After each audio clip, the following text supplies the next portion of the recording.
Oke, bismillahirrahmanirrahim. Assalamualaikum warahmatullahi wabarakatuh. Bertemu lagi di channel YouTube ini bersama saya Agi Eka. Dan pada video kali ini kita masih bersama dengan Bang Budi. Ini adalah reviewer film. Teman-teman bisa cek di Instagramnya Mr. Matt Mellow. Dan di video kali ini kita mau ngomongin 5 film yang paling berkesan yang pernah ditonton sama Budi dan juga alasannya. Tapi yang spesial adalah film yang dipilih ini adalah film yang merupakan adaptasi dari buku. Jadi film apa aja? Yuk kita langsung tanyain. Kira-kira film apa yang berkesan oleh Budi? Oke, sebelumnya ini 5 film yang aku sebutin ini ada beberapa yang belum aku baca juga, jadi aku nggak akan ngebandingin antara buku dan filmnya. Untuk filmnya sendiri aku yang bakal bercerita sedikit. Untuk selebihnya buku nanti Kang Agi yang ngasih kesan-pesannya. Siap. Oke, yang pertama ada filmnya Crazy Rich Asian. Oke, Crazy Rich Asian ya. Ya. Filmnya itu sebenarnya kenapa bisa berkesan karena visualnya yang memanjakan, kayak benar. Kerajaan. Jadi kita tuh disuguhkan dengan kemegahan yang di luar ekspektasi gitu. Oh, ternyata kehidupan orang-orang kaya tuh kayak gini ya gitu. Benar. Itu benar-benar crazy rich sih. Ya. Luar biasa kalau ngelihat visual dari semua kekayaannya ya. Ya kayaknya nggak bakal habis 7 turunan 7 tanjakan itu. Ya. Untuk ceritanya sendiri kalau di filmnya itu sebenarnya termasuk ringan ya dan familiar, mainstream, cuman eksekusinya termasuk yang sulit gitu. Soalnya kan pernah dengar katanya di bukunya sendiri kan tebalnya lumayan ya. Jadi di film itu nggak semuanya masuk gitu, cuma intinya doang yang diceritakan. Nah kalau teman-teman baca bukunya itu di halaman pertama langsung ada silsilah keluarganya. Jadi Cina itu kan keluarganya banyak banget ya. Gitu, ada dari keluarga siapa, turunan mana dan seterusnya. Makanya itu silsilahnya itu udah banyak banget. Dan itu juga yang jadi salah satu konfliknya kan. Bagaimana seorang anak rakyat biasa. Dia rakyat biasa kan? Lupa yang perempuannya. Sementara cowoknya itu kayak anak bangsawan. Ibaratnya lo ngapain sih pilih cewek kayak gitu? Dengan kekayaan yang mereka punya, kayaknya bisa milih wanita mana aja gitu kan. Itu kan ya inti dari ceritanya kan kayak gitu, simpel gitu kan ya. Di sinetron juga kita udah banyak nemu. Tapi eksekusinya ya yang luar biasa. Teman-teman juga bisa coba baca, itu ada 3 sih bukunya, trilogi. Jadi cuma teman-teman harus siapin mental karena tebel, karakternya banyak banget, dan hati-hati kebalik. Dan nontonnya juga harus siapin hati ya, soalnya kekayaannya itu susah banget buat didapetin. Oke, itu adalah buku pertama. Buku yang kedua? Buku yang kedua baru aja tayang kemarin. Film NKCTHI. Nanti kita cerita tentang hari ini. Ya, itu film karyanya Mas Angga Dwi Sasongko ya, yang diadaptasi dari bukunya Marcella FP. Sebenarnya Budi belum baca bukunya. Dan kalau nggak salah bukunya itu kumpulan quote doang kan. Kumpulan quote sih.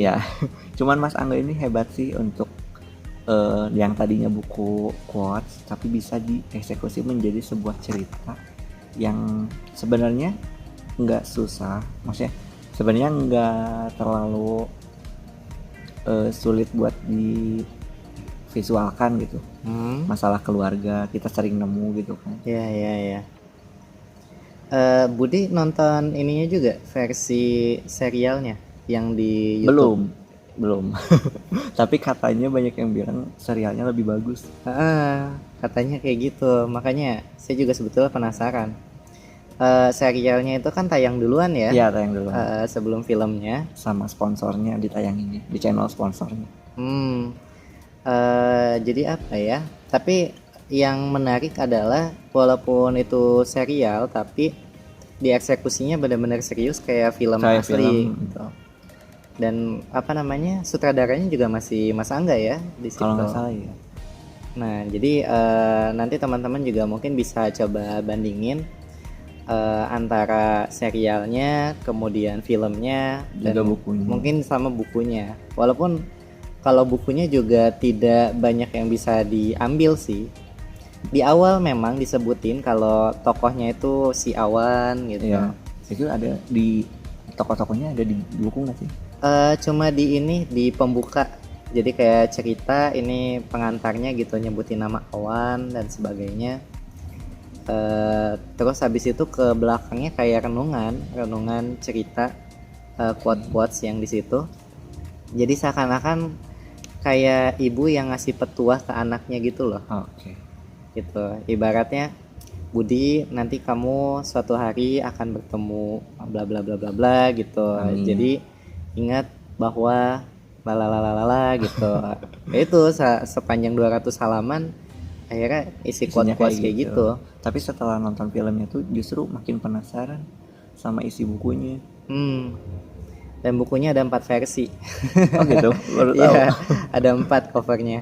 Yang Tapi isinya sama. ada tambahan. Jadi di situ kan ada kalau nggak salah 4 bab, pagi, siang, sore, malam.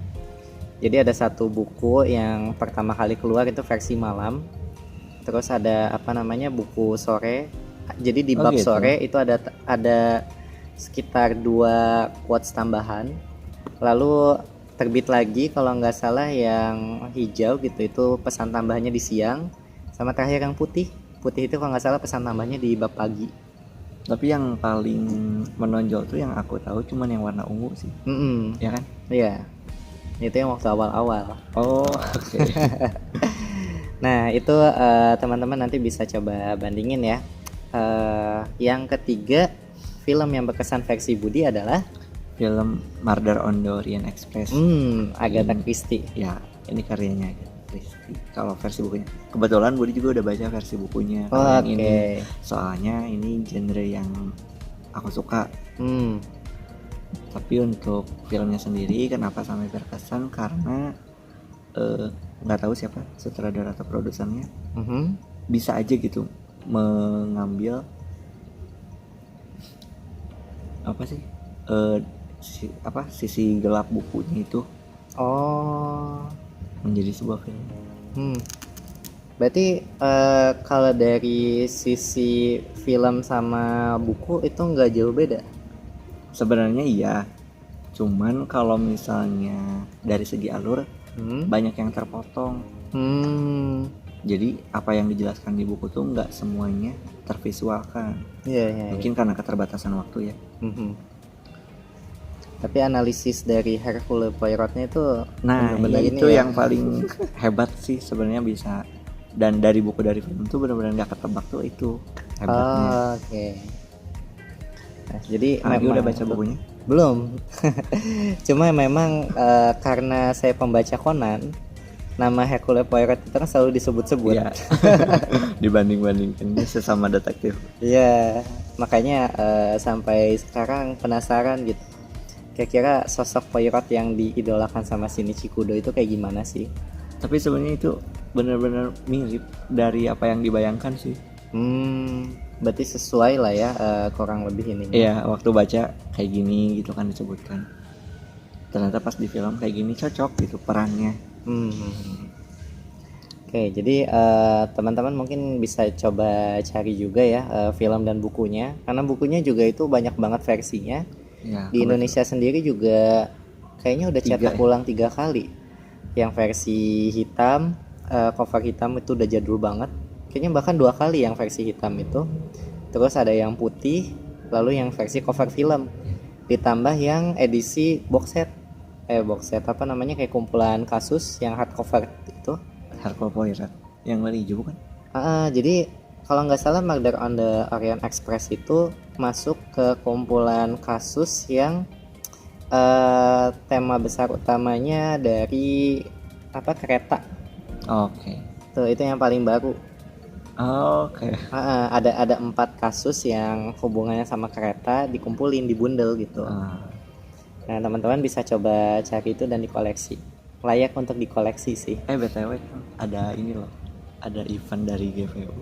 Oh iya, Iya kan? Itu disuruh kayak challenge baca buku Agatha gitu. Iya, Terus di resensi. betul. Gimana, berminat? Kayaknya bisa dicoba. Teman-teman nanti bisa cek juga di media sosialnya GPU ya. Sekarang lagi ada ini apa namanya, lomba resensi buku-buku Agatha Christie. Jadi khususnya yang pengen coba kenalan dengan karyanya Agatha Christie bisa coba di situ. Iya. Oke, lanjut ke buku keempat. Buku keempat yang film yang diadaptasi dari buku. Yang keempat versi Budi adalah film Imperfect karyanya Meira Meira Anastasia ya, betul. Ini istrinya dari Ernest Prakasa. ya. Wah, itu luar biasa sih ya. Apa namanya? Kok Ernest ini benar-benar tiap tahun itu selalu ada karyanya ya. Ya, benar. Dan karyanya juga langsung berkesan dan jadi langsung kena ke hati gitu. Benar. Dari awal ya cek toko sebelah, terus ada apa lagi tuh? Kayaknya pokoknya tiap terbit itu kan di akhir tahun terus ya. Iya. 1 tahun terbit gitu. Dan yang bagi Budi berkesan di Imperfect ini apa? Ceritanya sendiri. Gimana perjuangan seorang Rara ini. Oke. Untuk mengejar karirnya dia harus berkorban. Itu sih sampai masalah hidupnya tuh benar-benar untuk keinginan dia gitu. Imperfect ini kan ngangkat isu soal body shaming ya. Ya. Dan hebatnya itu kan di bukunya itu kan non fiksi gitu kan. Tapi Budi belum baca bukunya. Ya. Tapi eksekusinya benar-benar bikin wah gitu kan. Ya, kalau nggak salah ini juga salah satu tantangan yang pernah diceritain Ko Ernest sih. Ibaratnya kan kalau film-film dia yang lama itu kan benar-benar adaptasi bebas kan. Dia punya premis, dibikin skenario, terus dikembangin. Kalau ini kan ngambil dari isu yang itu juga ngambil sudut pandang cewek. Iya. Jadi kan itu bahkan penulisnya juga isunya sendiri gitu. Iya, jadi benar-benar banyak sih tantangannya. Tapi yang menarik kan memang bukunya juga itu berawal dari keresahan istrinya ketika Ko Ernest itu lagi naik-naik gitu kan karirnya, terus tiba-tiba disandingin sama nama istrinya. Ibaratnya ternyata istrinya Ko Ernest gini ya gitu. Oh, itu kan jadi salah satu tekanan batin sendiri untuk istri seorang public figure kan. Dan itu yang akhirnya diangkat ke bukunya dan dieksekusi jadi film. Iya, itu juga yang main kalau nggak salah bagus-bagus ya. Reza Radian, terus katanya si geng 4 ya gitu. Anak kosannya. Anak kosannya itu katanya benar-benar mencuri perhatian juga. Iya, benar. Komedinya dapat. Jadi film-film Ko Ernest itu paket komplit lah. Untuk hiburannya ada, dramanya kena. Semuanya ada di filmnya dia. Komedinya jelas ya. Oke, itu mungkin bisa recommended juga untuk dicari ya. Filmnya mah udah nggak lagi ya. Mudah-mudahan nanti segera tayang di tempat-tempat tertentu. Kayak apa sih biasanya? iFlix ya, dan sebagainya. Nanti mudah-mudahan bisa kita tunggu juga, mungkin ada versi filmnya gitu ya, CD gitu biasanya dan sebagainya. Oke, lanjut ke 5 ya. Oke, yang terakhir nih. Langsung aja, ini film berat sebenarnya, film berat. Film It. Oke. Benar kan aku nyebutnya? Betul. It karya Stephen King ya. It ini kan ada 2 chapter ya. Yang pertama dan kedua. Kalau nggak salah yang kedua baru tahun kemarin kan. Bahkan kita juga nobar kan. Iya. Tapi kalau yang ke chapter 1 kayaknya udah agak lama ya. Nah, Budi sendiri seneng yang chapter 1, 2 atau dua-duanya? Lebih suka chapter 2. Oke, chapter 2. Soalnya di yang kedua ini tuh kita diperjelas lagi yang pertamanya, kemudian kita melanjutkan perjalanan cara mengalahkan si siapa tuh badutnya, Pennywise-nya. Pennywise, ya. Benar-benar petualangan sih. Sebetulnya yang menarik dari filmnya menurut saya adalah bagaimana pemilihan karakternya itu pas. Ya, benar. Kan chapter 2 itu karakternya kayak udah berapa belas tahun gitu ya setelah peristiwa pertama. Jadi kan otomatis karakternya dari yang anak-anak itu langsung jadi dewasa semua. Tapi untuk milih tiap karakter pas sesuai bagaimana bayangan kita mereka berapa belas tahun kemudian, itu menurut saya luar biasa sih. Mirip ya? Mirip banget ya. Dan kalau versi bukunya Kak Agi udah baca? Belum sih. Soalnya kalau teman-teman lihat ya, bukunya tuh kayak bantal banget. Itu mah udah 1000-an lebih gitu ya, bahasa Inggris. Terus kalau ada yang mau menerjemahkan sih sebenarnya kita aku pribadi akan bakal baca sebenarnya. Iya. Jadi cuman bakal jadi berapa halaman ya, bahasa Inggris aja udah 1000. Nah itu dia. Apalagi itu kan diterbitin versi pocket book.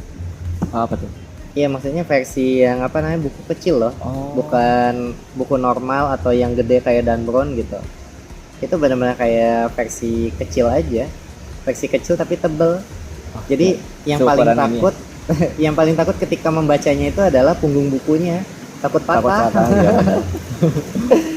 Nanti kelupa semua. Iya, ada.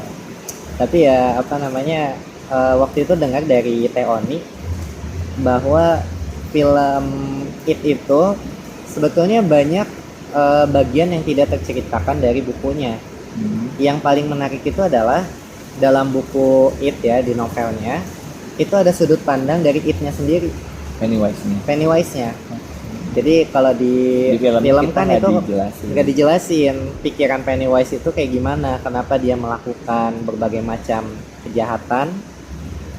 Tapi kalau di novel itu dijelasin. Makanya sampai setebal itu karena mungkin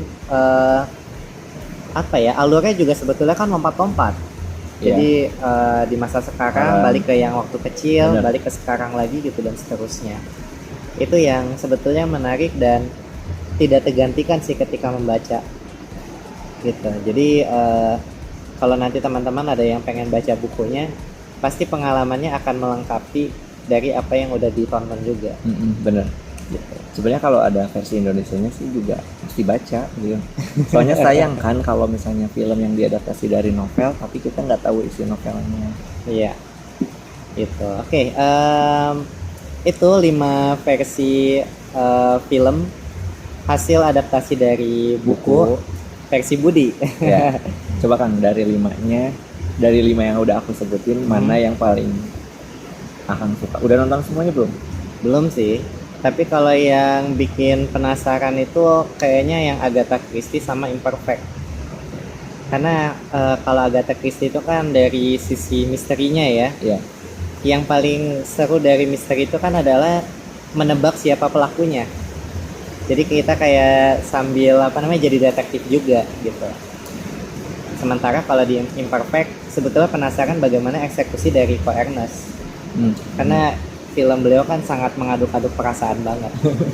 Rasa gitu.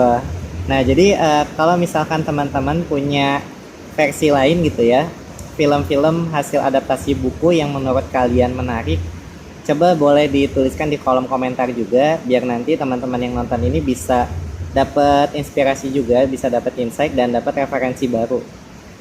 Kalau misalkan kalian suka dengan video ini, silahkan like dan share juga ke teman-teman yang sekiranya membutuhkan. Jangan lupa silahkan subscribe kalau teman-teman suka konten seputar buku, kepenulisan, dunia literasi dan lainnya. Itu aja mungkin, dan terima kasih karena Budi sudah berkenan berbagi. Ya, sama-sama. Teman-teman bisa bisa follow juga media sosialnya Dan di sana teman-teman bisa mendapatkan rekomendasi film lain hasil dari tontonan Budi gitu. Itu aja, terima kasih dan sampai jumpa di video selanjutnya. Assalamualaikum warahmatullahi wabarakatuh.